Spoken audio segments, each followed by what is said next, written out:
I thought about being an anchor once. 10 minutes later, I was on to something else, but.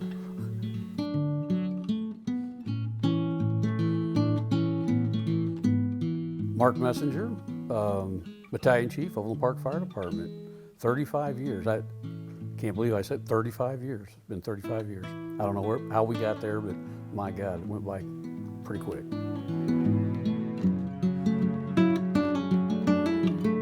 How did I get here? I suppose like every little kid, I had a plastic fire helmet, ran around, thought it'd be really cool to be a fireman. And full disclosure though, I will tell you, my 5th birthday, I had a Batman party and cake. I had the cape. I had it all, the whole 9 yards, the ears, the leather cape, and which I got to be honest with you, I probably rock that still today, but as things would turn out, I wasn't able to fulfill that dream. So I don't come to this because I've got family members or some family tradition or anything like that. And quite honestly, I was a meat cutter in high school. I was learning the trade. I was out in Colorado, and I'd go in at 8 p.m., 8 a.m., get off, go down the street, and I would pump gas all day. And finally, the store manager said, "Hey, you want to go back work in the meat department and help Bob out?" And I'm like, "Yeah, might as well." And he taught me the trade. And not only did I learn how to cut meat, ended up becoming a journeyman meat cutter in a very short period of time, which was interesting in its own right. Bob was somebody that taught me a lot about leadership, taught me a lot about caring about people, and he took really good care of me, and I really appreciated him.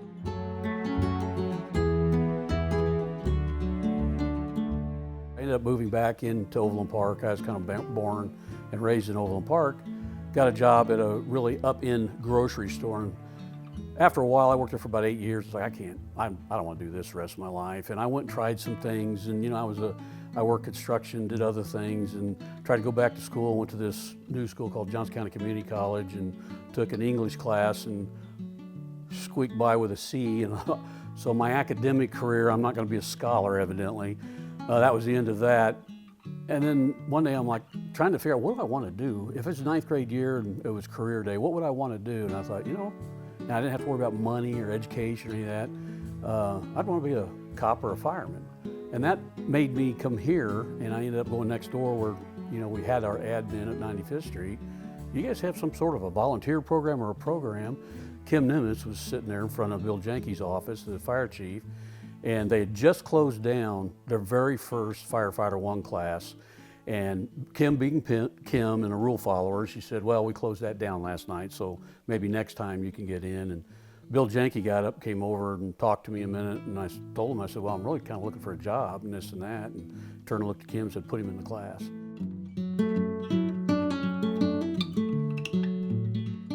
So I ended up taking the class, and I was voted on the volunteer ranks, and that was in 1988. I was a volunteer for a year, and then Dennis Myers was acting battalion chief, and I worked under him for a while. And then he called me up one day, and I was cutting meat at Dahl's Foods, and he said, the board met last night, we're going to go ahead and hire, and they were going to hire Jim Francis and I, and not go any further with the process. And he asked me, "So how soon do you think you could start?" I said, "Well, I can leave here. I can be there in probably about 10 minutes. He said, "Okay, no, how about January 1st? So I got hired January of 1989, and that's how I ended up here. And it was kind of a dream come true. Glad I didn't turn out to go for the cop route, with all they've been through and everything. Of course, the one thing cops and firemen have in common is we all want to be firemen when we grow up. So I made it.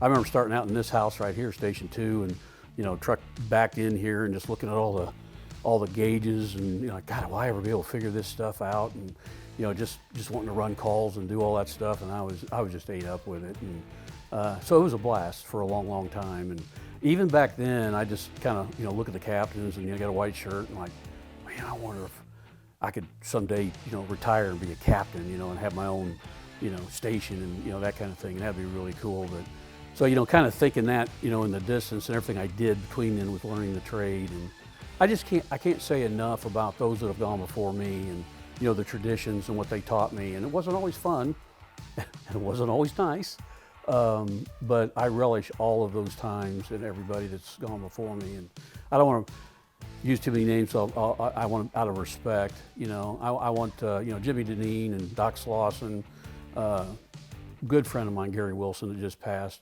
I never dreamed he wouldn't be here for this day, for my retirement. I learned so much from those guys, and it's part of, my grandfather was probably, I never really had a dad, and he was the one I always admired, and he had a big influence on my life.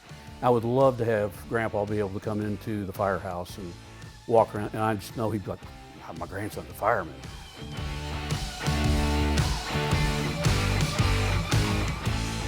I've always tried to honor that, their leadership and the things I learned from them. And I've always tried to make sure I give back every day. So that's kind of how I began and got here, and it's just been a dream ever since. And I've been busy every day, and I will tell you, I think when I was young, I wanted to do everything. I was on every team. I remember going to a funeral, and then all of a sudden these guys in their dress blues come walking out, like, oh, I want to do that one of these days, It was amazing. I ended up running the honor guard for a long time, and ran critical incident stress debriefing. And so I've been busy throughout my whole career, and the gift that I promised myself, January 20th, I retire. And on that day, that last day, I look in the mirror and I drag that razor across my face. My gift to me is that I'm fully engaged all the way through up to the very, very end. And, that would be my message for the troops is show up. Every day, show up.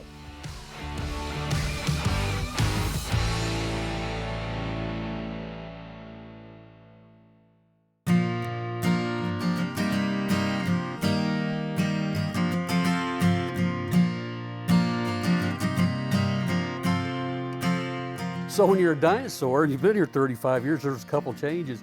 I think the one that gives me the biggest grin, so I'm the new technology guy, ran the new technology for the last 18 years. So there's been tons and tons of changes. I can talk about a lot of things, but I think the one that the evolution of the fire truck, starting out being on one of the dash, the Pierce dashes, typical winters around here in February, it's icing out, it's colder than hell out, and I've got my hood down, and I have long mustache, and my mustache hanging over, and it's just icicles, and I'm sitting back there. It's like, yeah, I'm cold, So there's that. This dash, 105 degrees outside in the summertime. You're sitting right next to the engine block, just hotter than hell and sweat, and the officer and driver up, they're in air conditioning and everything. And the cute thing about that dash was when you're in a good rainstorm, it came out just far enough to cover your head. You stop at a stoplight or a stop sign, it would collect, and as soon as it takes off, all that pooled water would come off and land right in your lap. I think one of the things that's funniest to me is the technology behind that, of somebody looking at a fire truck and going, you know how the two up here have air conditioning and heat and they're covered and everything? What would happen if we extended that out and covered that for the guy? I was like, oh my God. And so you're seeing that come, like, man, that was awesome.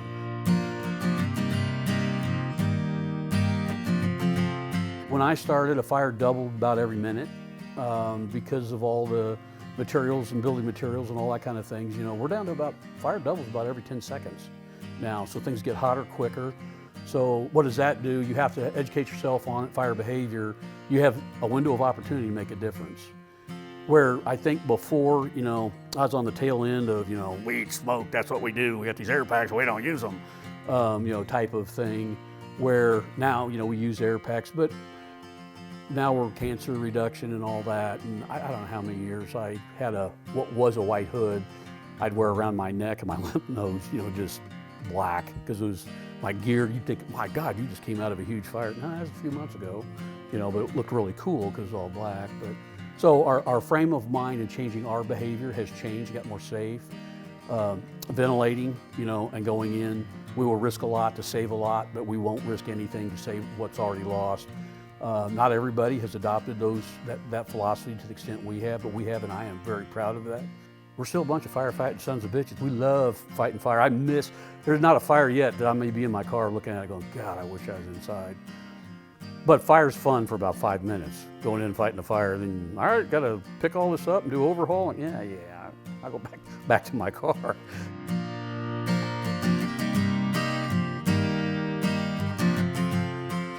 I think one of the things I'm most proud of with the Overland Park Fire Department is I remember when we had this new idea and this thing, and I was on the water rescue team, and then we had this, what we call it, this hazmat thing, whatever it is, and we became a hazmat team, and now our regional hazmat response team, and we're good at it.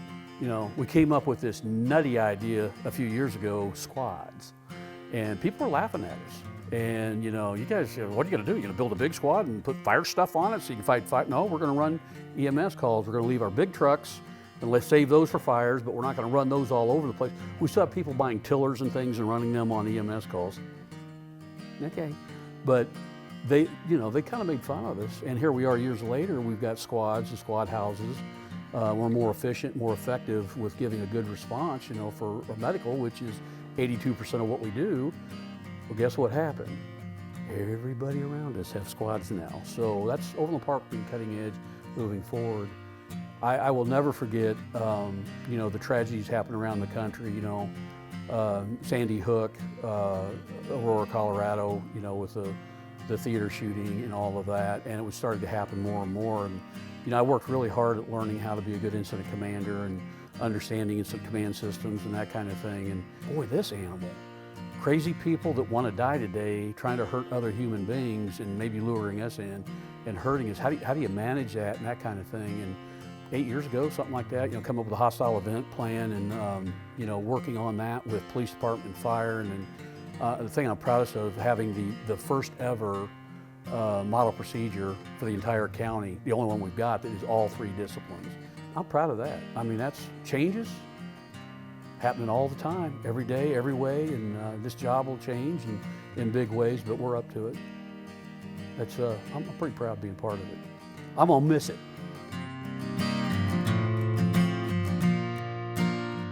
We had calls that, you know, scarred me. Ned Newstrom, good friend of mine, finding him out back and coming back from a call, and Michael F. Casey and I picked Ned up, carried him in, the other guys come in, they're bringing all the equipment in, doing a full-blown CPR on Ned. Ned had trained and was mentoring Chris Palmer, and at one point I see Chris and his hands are shaking, he's trying to get the spade in. I hear him, you know, come on Ned, show me your cords, and he's been his student. And I look up as I'm sitting there doing CPR, tears are coming down his face, and those things have an impact on you. But I know Ned, looking down and asking, boys, that was some good CPR, you know. That's who he was, and he's a good man, and I was proud to be friends with him. And we kind of finagled things to keep us together for a couple of years when I was captain down at Station 3. One night, Grant and I got trapped in an attic, and the way those things, that call unfolded, and we went from like a smoky bar room, you could see clear across the other side of the attic, to all of a sudden chunks of stuff are hitting us, it's getting hot. It's like we had one radio between 2 of us, Grant had it, said we're gonna head for egress, things are rapidly deteriorating in the attic. I'm leading the way out, I'm following the hose line, because I can't see, you can't see your hand in front of your face, heading out to the scuttle hole, and all of a sudden I felt Grant behind me, and he was like kind of grabbing hold of my belt, and it's getting hot, and it's getting bad, and I can't imitate his voice, but his voice cracked, and because I just fell through the ceiling and I lost my face piece. And I don't know how you describe that and what goes through your mind. No, not now, no face piece, not in this.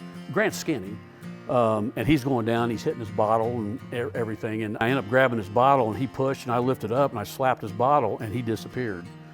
And I'm like, oh, thank God. I hope he knows where he's at, because he doesn't have a face piece. Well, I don't know what it's like down there. And then the realization of like, oh crap, I'm by myself, I gotta go. I'm a little bit bigger than Grant, and I'm trying to lower myself, my bottle's hitting and everything, and I realize, and I can see fire now, and it's starting to roll, and I'm getting hit with stuff, and my ears are starting to burn, my neck's, and all I gotta do is push the button, and I mean, I'm just sitting there, and I can't find the button, I can't put it, I'm sitting there looking at the fire going, oh, the things are going through my mind, just racing through my mind, like, this is it? No, I thought this is it.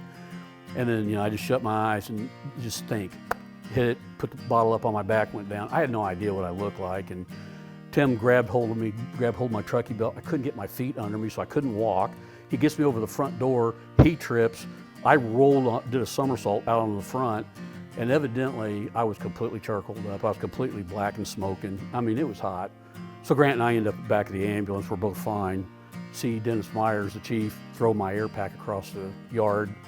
And like, oh, we're in trouble. You know, we're worried about being in trouble. And, you know, then Gibbs finally, he was our lieutenant. He comes around, opens the back of the ambulance, and Grant's sitting on the cot, I'm sitting on the bench, and he opens that door up, and I'll never forget him looking at us and putting his arm up there, and like, oh, here comes the Astuen. And he goes, man, we thought we lost you guys, and he broke down. And it was like, wow, that was close. And that was a night I always remember. And it was, glad it went the way it did, you know.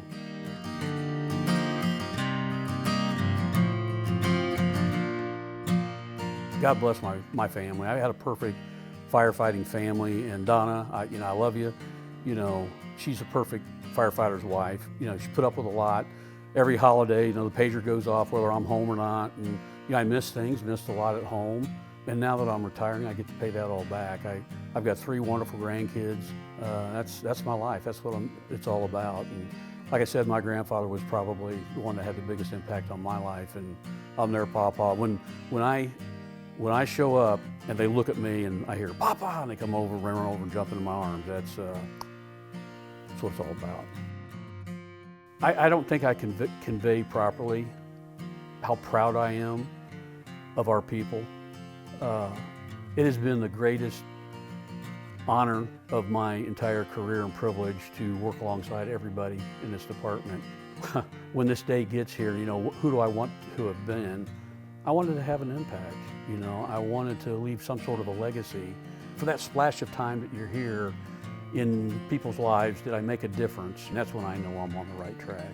My grandfather, like I said, was a huge influence, and I'll be one of the best papas around. So I look forward to that.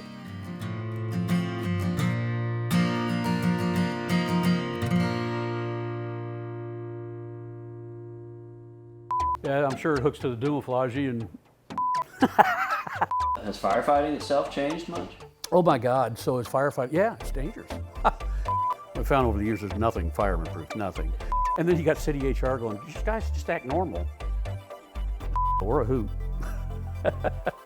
I'm so deeply, deeply offended that you're so easily offended. We're still a bunch of firefighting sons of bitches.